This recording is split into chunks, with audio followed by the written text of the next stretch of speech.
Halo, Assalamualaikum warahmatullahi wabarakatuh. Perkenalkan, nama saya Safanisa Ganeviani. Saya seorang mahasiswa dari Pascasarjana Prodi Penciptaan dan Perkajian Seni ISB Bandung. Cerita sedikit tentang koleksi Baya Kirana ini.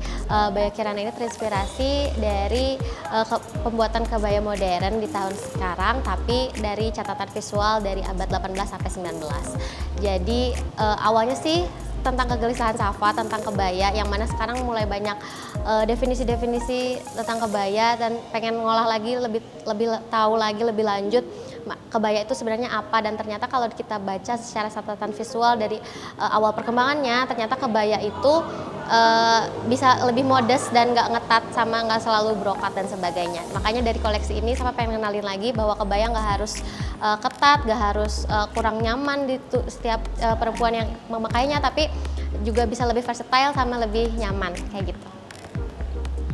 Pertama kalau dari kebaya itu kenapa kebaya, pastinya karena Safa pertama tertarik juga sama kebaya Indonesia dan kayak selalu pengen membuat kebaya dan juga ngembangin kebaya yang emang udah terkenal di Indonesia. Tapi juga kalau dari koleksi ini memang kayak karena tertarik sama sejarahnya juga. Jadi awalnya mempelajari sejarahnya, terus bikin perkembangannya sama gimana biar relate sama perkembangan kebaya modern di era sekarang gitu.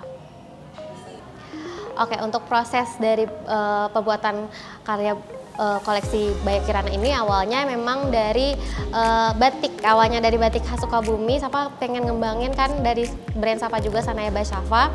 Terus kepikiran buat bikin koleksi ini di tahun 2026. Jadi udah kepikiran kira-kira apa ya yang bisa tertarik, dan juga ngelihat koleksi-koleksi lebaran tuh sebenarnya emang ngarah-ngarahnya ke arah-arah busana Melayu, busana kebaya, busana baju kurung, dan itu tuh ternyata memang jadi tren masa kini. Makanya di research lah Safa secara sejarahnya, terus perkembangannya kayak gimana caranya bikin kebaya itu sebenarnya apa sih, awal mulanya gimana definisinya kebaya, terus akhirnya sejarah awal perkembangannya, sehingga tertarik untuk bikin model kebaya modern yang nggak selalu ngepas sama badan tapi juga nyaman dan terlihat modest untuk perempuan Indonesia. Tantangan paling pertama, karena ini sebuah riset penulisan tesis ya, jadinya yang cukup mendalam adalah permintaan dari pembimbing, yaitu disuruh cari catatan visual di era 18 sampai 19. Semuanya buktiin bahwa memang apakah ada siluet lain dari kebaya yang ternyata kontra atau kayak gimana, apakah ada perkembangan lain di era tersebut. Dan memang kendalanya adalah catatan visual yang cukup terbatas di era tersebut. Jadi researchnya cukup terbatas juga, dan kayak cuman berselancar doang di sosial media sama internet dan sebagainya kayak gitu. Jadi lumayan triknya adalah nyari-nyari catatan visual lebih banyak lagi buat kayak meyakini bahwa era tersebut tuh memang kayak gini kebayanya kayak gitu. Yang paling favorit dari kelima looks ini mungkin justru kalau untuk Safa itu di koleksi introduction, yaitu di yang look 1 sama look 2. Itu karena kayak lebih lebih Sanaya banget secara branding, itu tuh lebih buat brand atau merek Safa. Jadi rencananya pun setelah muncul koleksi Baya Kirana ini yang akan diperjualbelikan itu pertama adalah koleksi introduction kayak gitu.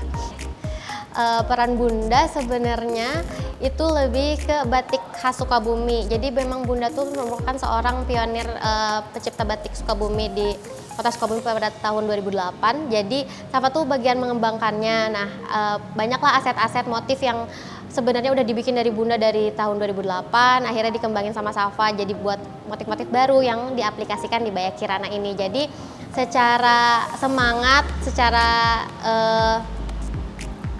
supportnya dari Bunda itu sangat-sangat penuh untuk koleksi ini tentunya, karena juga melanjutkan perjalanan Bunda untuk mengembangkan batik khas Sukabumi. Terima kasih.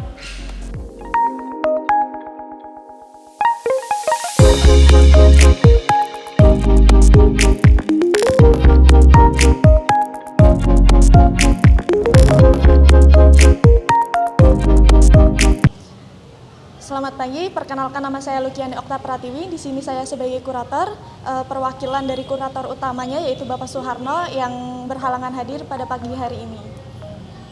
Jadi metafora jejak kuas dalam konteks pameran ini sendiri itu ingin memperlihatkan bagaimana Safanisa membangun kebaya modern berdasarkan atau bersumber dari dua lukisan, yaitu lukisan abad ke-18 dan abad ke-19 yang berjudul Afternoon Tea in Batavia dan The Bird Cellar, di mana jejak-jejak ini kemudian dituangkan di bagian-bagian tertentu yang ada di dalam koleksi Sanaya itu sendiri, yaitu yang tadi sudah dijelaskan, itu ada di bagian potongan-potongannya yang tidak terlalu ketat, kemudian bagian kerah, bagian ruffle, dan bagian-bagian tangan atau bagian-bagian bukaan kebaya yang mengikuti di lukisan abad ke-18 dan abad ke-19. Jadi tugas kurator itu kan untuk membangun wacana atau membingkai pesan yang akan disampaikan di ruang pameran berdasarkan karya seni yang dipamerkan di ruang pameran ini. Nah, pada pameran ini sendiri setidaknya ada dua hal yang ingin disampaikan, yaitu yang pertama itu ada terkait masa lalu, yaitu abad ke-18 dan 19, di mana pada abad ini kebaya itu bukan hanya digunakan sebagai pakaian selebrasi seperti upacara-upacara adat, namun digunakan untuk pakaian sehari-hari. Savanisa sendiri menangkap fenomena ini dan dituangkan ke dalam koleksi Kirana Baya. Artinya, pameran ini mengajak semua untuk mengembalikan fungsi kebaya sebagai pakaian sehari-hari yang tetap ada unsur fashionable-nya dan tetap ada unsur modernnya. Yang kedua, pameran ini bukan hanya sekedar pameran karya, namun menjadi arsip proses penciptaan, di mana mulai dari gagasan ide pemantik hingga produk hasil riset, sehingga pameran ini sendiri menjadi ruang belajar atau ruang pembelajaran di mana karya ini diproduksi secara ilmiah dengan konteks magister seni.